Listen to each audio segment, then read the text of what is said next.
heavyweight champion of the world. George Foreman was a former professional boxer, entrepreneur, minister, and author.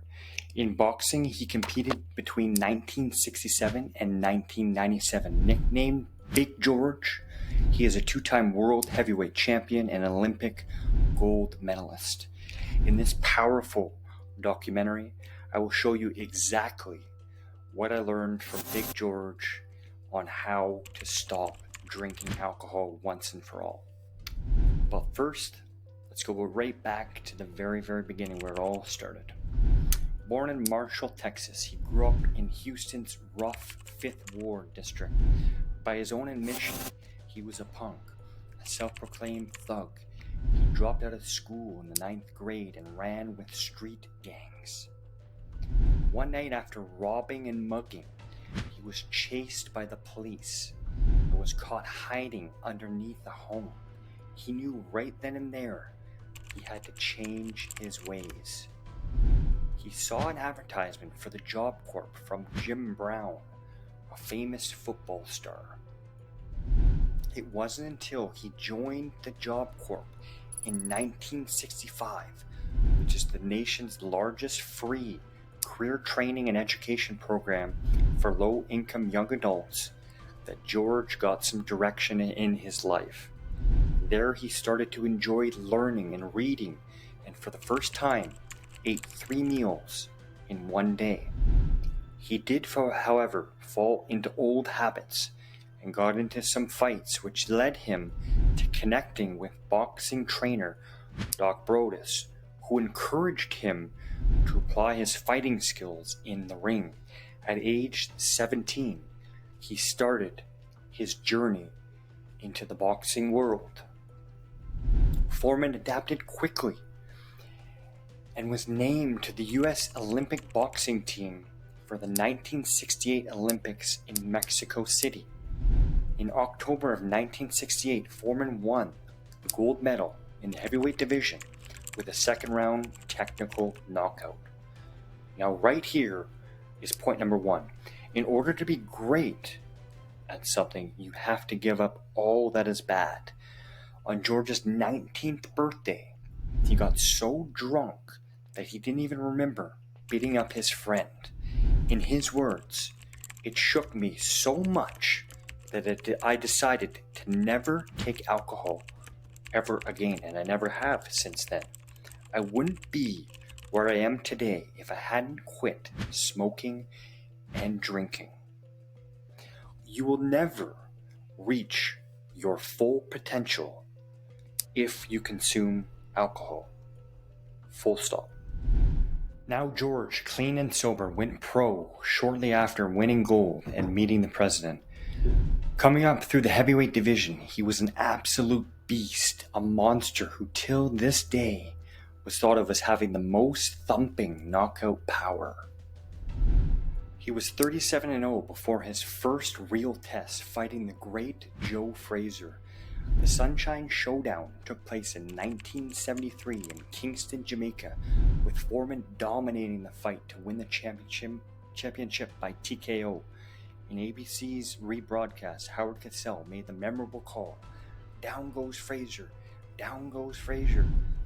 George, now the champ, went on to defend his title a few times, beating top competition, most notably a future Hall of Famer named Ken Norton in a brutal second-round KO.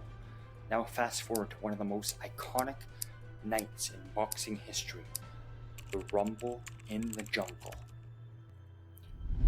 Foreman versus Ali.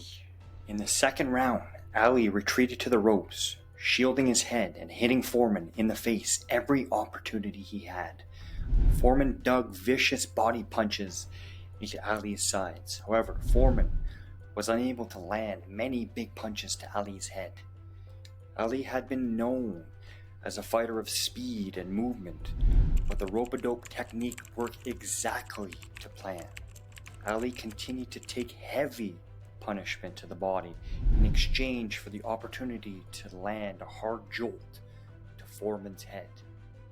As Foreman began to tire, his punches began to lose power and became increasingly wild. By mid-bout, an increasingly confident Ali began to taunt the exhausted champion relentlessly, who had been reduced to a mere pawing and landing harmless, rubber-armed blows.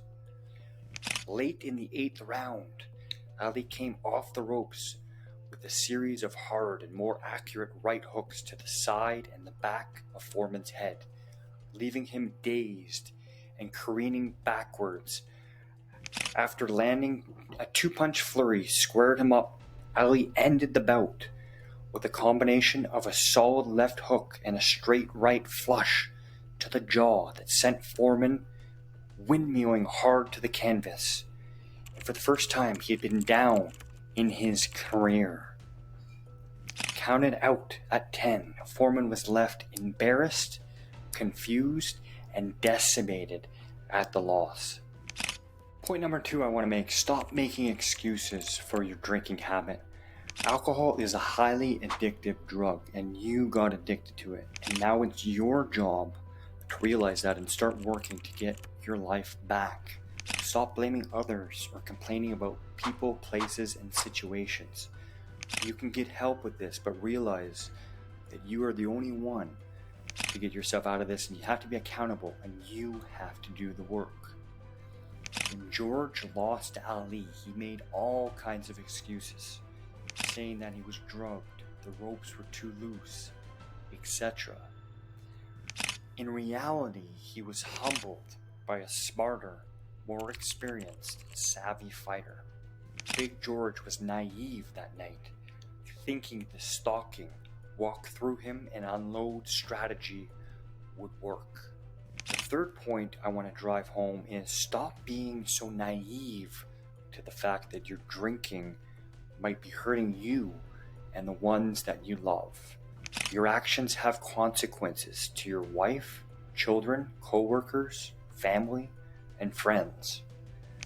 After George's devastating loss, he became angry and had a chip on his shoulder. Falling back into his goon ways, he had an exhibition match where he boxed and beat up 5 nobodies in one night in Toronto, Canada. The crowd booed as they were not impressed. He wanted to fight Ali again and revenge his loss, but was never given the opportunity or chance to do so. Although having many great bouts later, with Ron Lyle winning by knockout and beating Joe Frazier a second time, much like the first, after a controversial loss to Jimmy Young, Big George had an epiphany. That night, after that fight, Foreman became ill in his dressing room. After the fight, he was suffering from exhaustion and heat stroke, and stated he had a near-death experience. He spoke of being in a hellish, frightening place of nothingness and despair, and realized that he was in the midst of death. Though not yet religious, he began to plead with God to help him. After this experience, Foreman became a born-again Christian, dedicating his life for the next decade to God. Initially preaching on street corners before becoming the minister of the Church of Lord Jesus Christ in Houston, and devoting himself to his family and his congregation.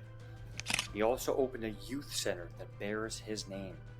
Foreman literally gave up boxing and is quoted as saying he didn't even shadow box or make a fist for 10 years. Everyone thought he was crazy to give up boxing and turn into a minister.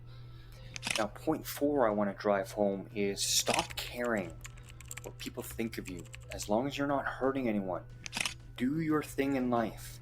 People will not understand or will not have to understand your life choices. In order to be truly happy, you must be real, the real genuine you, not the person your wife, brother, or father wants you to be. If you think people will not associate with you after drinking, then that's their problem, not yours, and they don't deserve you to be in your life. This is known as the fear of success. George poured his entire life savings into his youth centers in Houston over the next 10 years, eventually running out of money and almost going bankrupt, he made a committed decision to enter back into the boxing world and become heavyweight champion again, because that's all he knew. The fifth point here is make a firm, rigid, committed decision to quit alcohol, period. Once and for all. Go all in. During Foreman's comeback, he was constantly being laughed at and made fun of. He became a spectacle instead of being spectacular. He started his climb in 1987 at the age of 38 and was now much heavier than his younger, prime self. Starting out by knocking out nobodies, he gained much attention when he knocked out the heavy puncher Jerry Cooney in devastating fashion. He began to embrace the jokes from the media by eating cheeseburgers on stage and joking about his age and belly.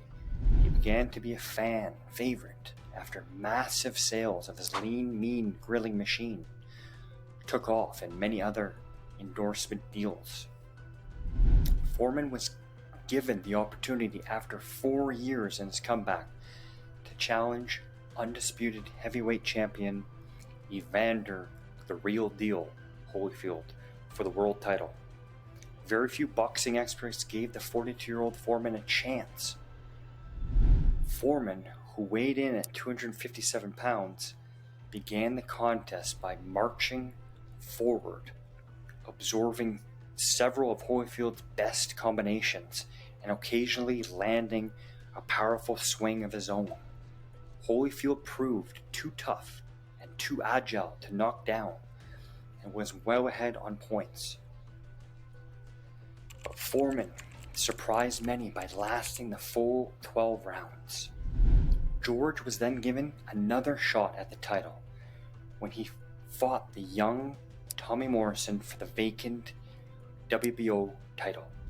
Morrison retreated throughout the fight, refusing to trade toe-to-toe with George, and sometimes turned his back on Foreman.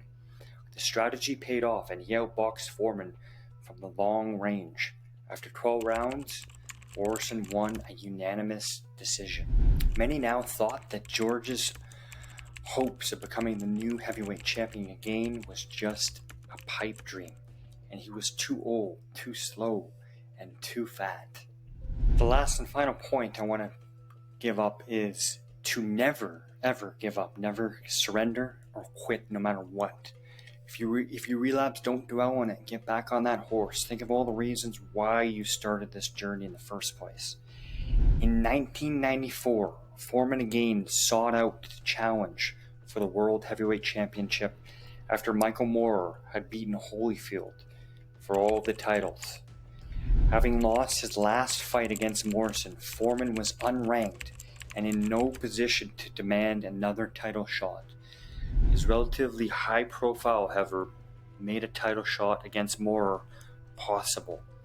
19 years his junior, a lucrative prospect at seemingly little risk for the champion, Foreman's title fight against Moorer took place on November 5th in Las Vegas, Nevada, with Foreman wearing the same red trunks that he wore in his title loss to Ali 20 years earlier.